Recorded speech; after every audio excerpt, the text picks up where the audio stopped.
Hi, Dr. John Torres here on my Doc to Doc series, where every week I talk to an expert around the world about things medical, about things pertaining to your health, and particularly about the pandemic, the coronavirus, where we stand, and hopefully give you some information you can use to help you, your family, your loved ones, your community get through this pandemic sooner rather than later, and definitely as healthy as possible. And today, very excited to have with me a quintessential expert. You've probably seen him on TV 1,000 times a day. I think he's on TV more than I am, but it's Dr. Michael Osterholm.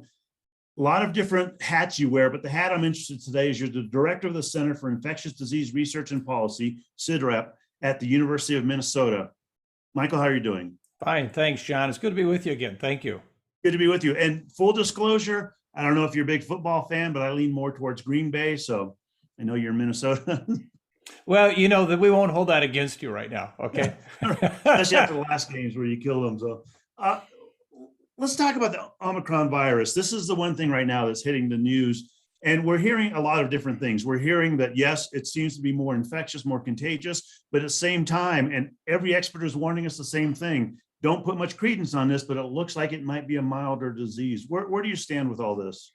Well, I guess I unfortunately have to stand in the middle of the crowd here because I too have said for the last week we need more data on what this actually is doing to people from various different risk perspectives. And what I mean by that is if you look at what we've seen in South Africa, which has been primarily in younger kids, otherwise healthy, we've surely seen some increased occurrence there. But if you also look at the events that have occurred around the world, such as the outbreaks in Oslo or in the UK or in Denmark, we've had largely a vaccinated population who have been infected there. And so it's been impossible to extrapolate to the unvaccinated population or those who are older, those who have underlying immune deficiencies.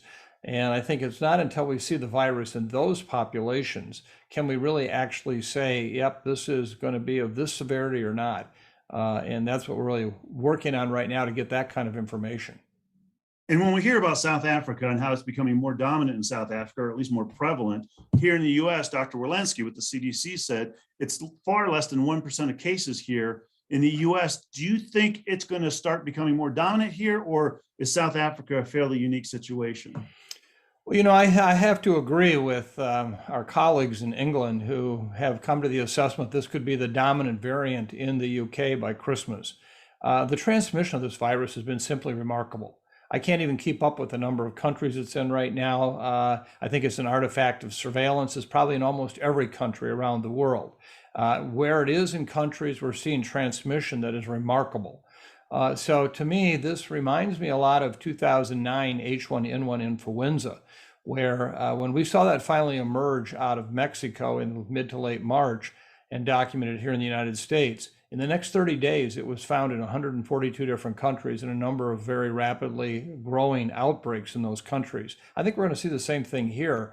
And I think we've learned through the course of this pandemic that the variant that ends up becoming kind of king of the viral hill is the one that transmits much better. This one has remarkable transmission characteristics that are even much more dynamic than that for Delta. And experts are also saying, to some extent, it might be a bit of a myth, and they want to make sure that people understand that just because it's more contagious, more infectious, doesn't necessarily mean it's going to be a weaker virus. Yeah, I think at this point you have to separate those two very clearly. And again, the transmissibility, how well does it transmit to others, is in fact one characteristic, and the other is more severe illness.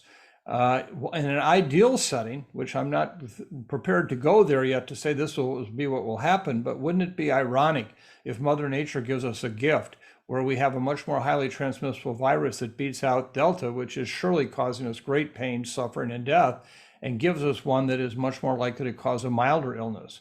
That would be a remarkable change in this whole pandemic.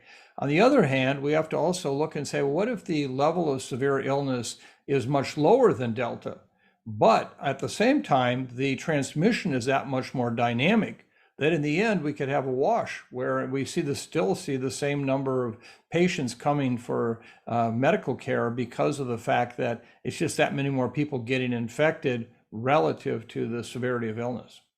And Michael, it comes down to numbers essentially. So if more people are getting infected, even if the rate of hospitalizations to death are lower, the absolute numbers could be equal or possibly even higher. Exactly. And that's what we need to work out yet. And so I know people want answers right now. Unfortunately, I think it's going to take us a few more weeks to really understand that. Now, it's kind of hard to fathom, and I think our time clocks are a little off because of the pandemic. But if you look at when the first case was reported, when the first case was reported from was November 9th. That was exactly 1 month ago today. It seems like it's been 6 months since we've heard about Omicron. What should people be listening to? Because they're going to be getting a deluge of information over the next few days and weeks about neutralizing antibodies, boosters, yes or no, this virus, this variant, where it's at. What should people focus on? Well, ironically, I think the first thing they should focus on is not Omicron. We've got to focus on Delta. Right now, Delta is blowing up in this country. We are watching 20 to 25% increases in cases over every 7-day period. We're seeing unprecedented increases in deaths. Right now, at least 28 states have reported over a 20% increase in cases just in the last week and a half. And so I know it's important to focus on Omicron, but please, everyone, understand why we need you to be vaccinated, why we need you to get your booster. Right now, only a quarter of all the people in this country that are eligible for that 6-month booster have gotten it.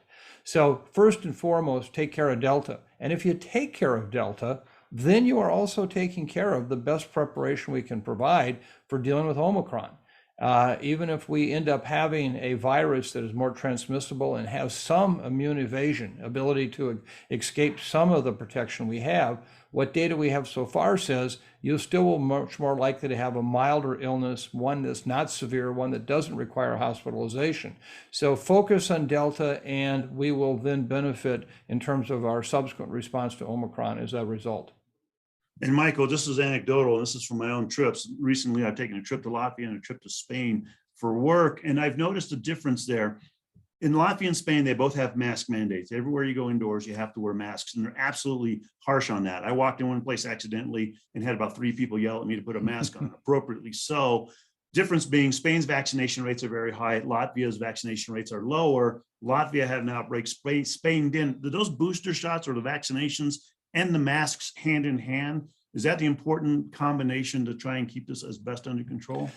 You know, when you deal with a virus like this, John, everything you can throw at it that has any help at all is important. What we're seeing right now, in particularly through the Four Corners area up into the Midwest, across the northern tier of states, is a disaster unfolding.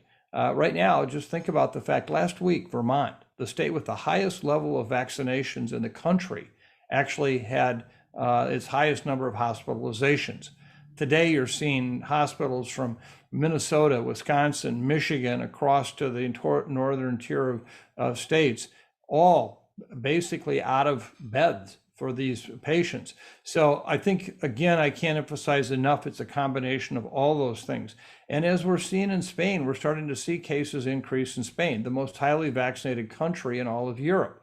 And I think what this message is loud and clear is if you are not vaccinated, if you don't have protection from previous infection, this virus will find you. It will find you. And that's what people are having a hard time understanding. They think, well, heck, I've run out the game clock for the last 18 months. I don't need to worry. And then tomorrow you're the one that's in the intensive care unit. So I think, yes, right now as a country, we've pretty much passed on this pandemic. We're done. Look at places like Minnesota, we're at all-time high in cases. Right now, every bar and restaurant's packed. No one's wearing masks. We're back basically to where we were prior to the pandemic. That's playing out in states all across the country. And, we're paying a price for it. And I don't know how we get people back to being cautious and concerned about what might be their future outcome with this virus. And that is tough. And that's, again, not just here, but internationally, I've seen that as well, where people are like, I'm done with the pandemic. Like, no, you're not done. You might be done with the pandemic, but the pandemic's not done with you, and still have a long way to go in this thing. The FDA today just gave an emergency use authorization for 16 and 17-year-olds to get booster shots. Do teenagers need them? I think absolutely everyone's going to. John, when we first did the research on these vaccines, and this topic very, very well, is the fact that we were really trying to get a licensed product out as quickly as possible, or at least an approved one. And we surely had 2 buckets of activity we had to deal with. One was safety. which we worked hard on that and were able to show the relative safety of these vaccines. But the second was how to make them work the best. And, we never really had a plan for that other than to say, we'll vaccinate on day one for the mRNA vaccines, and then we'll vaccinate at 3 weeks for 4 weeks. Many people said, well, that's not the ideal schedule in terms of looking for long-term immunity, but it was the schedule we needed to get data as quickly as possible to show they worked. Now I think we're at a place where we have to take a step back and say, how best to use these? What is the dose? What is the dose spacing? How many doses? And I've been saying since August, as the breakthroughs really started to emerge, that we should have looked at these mRNA vaccines and even the adenovector vaccines with the J&J as 3 and 2 dose vaccines respectively, as a 3-dose prime, never just a 2-dose. And so I think that this is a very important issue. These are not luxury doses. These were truly very critical to the overall protection we get. And so I very strongly support getting the booster, which I still will call the 3rd dose of the 3' series, or your booster with J&J now. And I think the data surely are there from countries like Israel to support what waning immunity does at 6 to 8 months and why these booster doses are so important in protecting you ongoing. The Pfizer, Moderna, the mRNA vaccines, we're mostly talking about them when it comes to booster shots. And part of the reason is because they give that big bump in antibodies quickly. But it also seems, and we're hearing evidence possibly that it might be wearing off faster than we thought it would, versus the Johnson & Johnson vaccines, which seem to be a slower build up of antibodies that seem to last longer. Are we doing a disservice by not talking more about Johnson & Johnson as a booster type shot? Well, I think you've raised a very important point, and you are right on the topic here. This is exactly what I think we need to have this discussion, because like you, some of us have looked at those same data and come to the same conclusions that you just expressed. And so again, I think this goes back to the whole idea of how to best use these vaccines. What are the different types of immune responses, whether we B cell and antibody or T cells, and what do they mean? And so this is a time for us to be actually trying to come up with the best approach. You've already heard the CEO of one of the mRNA companies saying we're probably going to need a 4th dose. Well, we'll have to see. And if that's the case, then we have some real challenges, because globally, I don't see any way right now, given not only manufacturing, but even from a everyday life standpoint, can we routinely be giving people a dose of this vaccine every year, every 6 months? And so we're at a very critical stage where we know these vaccines are remarkable tools. They're remarkable, but they're not perfect. And we're trying to figure out how to best use them. And that very well may be what you just suggested, that we mix and match in a way that hadn't really been understood before to get the maximum immune response, both for the short term and the long term. The analogy I'll give is I was a military pilot, and oftentimes, I always said that from takeoff to altitude, there was a lot of activity going on. We did a lot of different things. Once we got to altitude, we were able to take a breath and go, okay, now what do we need to do to cruise to our destination? And that's kind of where we are with pandemic.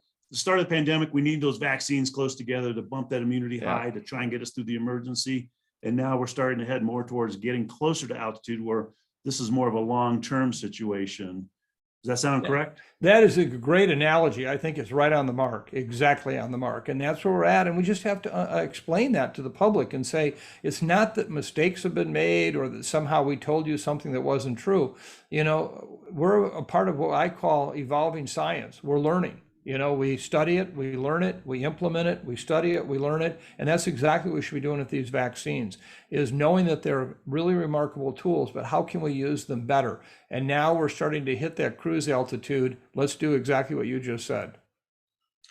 You talk about booster shots, and some people have been mentioning, again, that 4th shot, possibly yearly boosters. Are we just chasing variants, and should we be? Well, that's one of the things we have to learn. I said last March and April that I thought some of the darkest days of the pandemic were ahead of us, and I was a pariah in much of my community because I was looking at the variants. I say this somewhat jokingly, but I wake up in the morning and I have 2 things happen. The first thing is I hear this tune in my head, and for the audience here who's old enough to remember the old Fifth Dimension in the 1960s, they had a song that this is the dawning of the age of Aquarius, and I keep hearing every morning, this is the dawning of the age of the variants. and that in fact we were not prepared to understand what the variants could do. And so I think that in this sense right now, we do have to have a new awareness of what might they do. You know, when you look at these attack rates and some of these outbreaks that have occurred associated with Omicron, for example, in Norway, that today they just issued their new report. You know, the vast majority of all the people there got infected and they were all fully vaccinated and they had symptoms. Milder symptoms, yes. But what does that mean? They weren't boosted. To the best of our knowledge, they were only 2-dose vaccine recipients. But I think we're learning from all these experiences to understand, what does this mean? You know, one of the things that I think we also have to understand is, like if the influenza vaccines, we're trying very hard to work on a universal flu vaccine, we're going to need a pan-coronavirus vaccine someday, because this is not the last of the coronaviruses to emerge out of the animal population. So I think that we are in a learning place right now. We have to use the tools we have as well as we can use them, but know that our job is not done and we have much more work to do. And Michael, we have the holiday seasons coming up, Thanksgiving we already had, and family get-togethers. There's gonna be more of those moving forward. What kind of precautions would you give people? What's your concern? Well, again, I come back right now just to the immediate issue of Delta. You know, if you're feeling comfortable because nobody's reporting Omicron cases in your neighborhood, okay, that's great. They're coming. But Delta's here. And so to me, the most important thing you can do is be fully vaccinated. And if that means boosted where it's appropriate. And for those that can't be fully vaccinated, such as my 4-year-old granddaughter, then what you need to do is be testing. And, you know, the idea of the day before and the day of just to screen, it isn't perfect either, but it gives you the best chance of not having someone come to a holiday party, a holiday event, and seeing transmission. I've actually personally been involved with some very tragic situations where someone came to a holiday event and Grandpa and Grandma were there. And in one case, Grandpa was even fully vaccinated, got infected, ultimately died. You know, that's the last thing you want to have a memory of for your holiday event.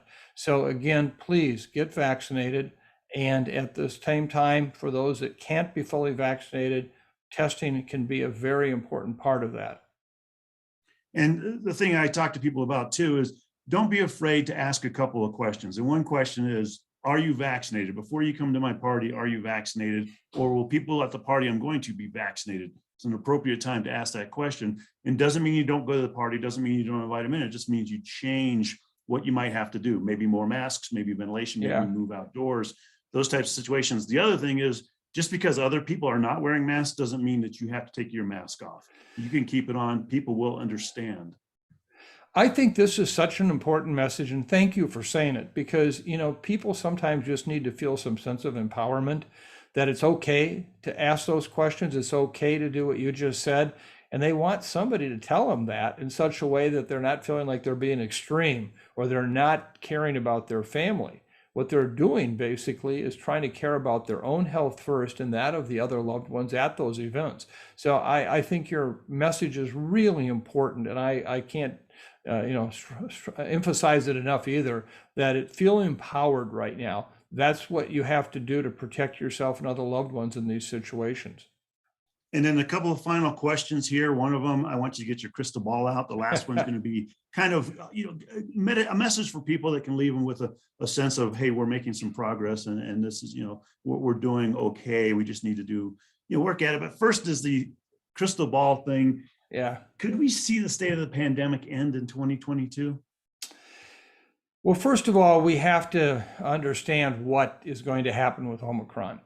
As you and I have already been discussing, what would be a better gift to all of us than Mother Nature helping us out by giving us a virus infection that might beat out Delta, one that is surely extracting a tremendous price from all of us, with one that is more transmissible, but less likely to cause severe disease. Now, we don't know that's the case yet, but I wouldn't rule that out completely. At the same time, we do have to understand that the variants are going to continue to come. I mean, already, John, I have to tell you that as somebody here in the upper Midwest, I was floored by the data that was presented last month, showing the widespread infection with the human SARS-CoV-2 virus in white-tailed deer. How did that happen? Where did they get infected? Why so many of them? Well, how many other animal species right now are getting infected with these variants? And that in fact, the mutations will occur in that population only with another spillover to occur. And so we do have to be prepared to say that the variants are going to continue to throw curveballs until we have a vaccine that is capable of responding immunologically so that it covers all of the potential variants, much like we talk about universal flu. So for now, I hope that we can see globally a major reduction in the impact of COVID-19. But I think we also have to understand that these variants are going to always be a challenge for us until we have a vaccine that can cover them all. And Michael, you bring up a great point, because I always talk about it being a small world, that we do a lot of traveling, but I often forget the fact that we interact with animals. It came from animals. It's in animals as well that we've probably given it to. And so that interaction's there. Yep. We just have to be It's very very important. careful with it. Yep. Final question. What bottom line would you give to people going forward here? Give them some hope. Please understand that at this time, it's logical, it's rational to be done with the pandemic. People are exhausted. People want to move on. But how tragic would it be for all those who have taken all the precautions for the last months, only now to basically be taken out by this virus? And so right now, at least in this country in particular, with Delta where it's at, in so many areas of the country, you have to understand the importance of vaccination. You have to understand the importance of all the things that you and I just talked about how to have a safer holidays, how to understand that masking and all the issues around family get-togethers are going to potentially put you at higher risk or lower risk, depending on how you choose to act on the data. And at the end, we will get through this. This is not going to go on forever. But for right now, please don't give up and say, well, I'm done with the pandemic, because as you just said, this virus is not done with us. Well, Michael, thank you very much. And Thank you. Being a Green Bay fan, it's hard to see the Vikings do what they're doing, but that's okay. Yes, they beat Green Bay, but they have otherwise had a rough few weeks. I would agree with that. So that's okay. And again, this is Dr. Michael Osterholm. He's the director for the Center for Infectious Disease Research and Policy, CIDRAP, at the University of Minnesota. Michael, thank you very much. And as always, it's been a wonderful amount of information, and look forward to talking to you again in the future. And happy holidays and happy New Year. Happy holidays to you, and thanks a lot, John.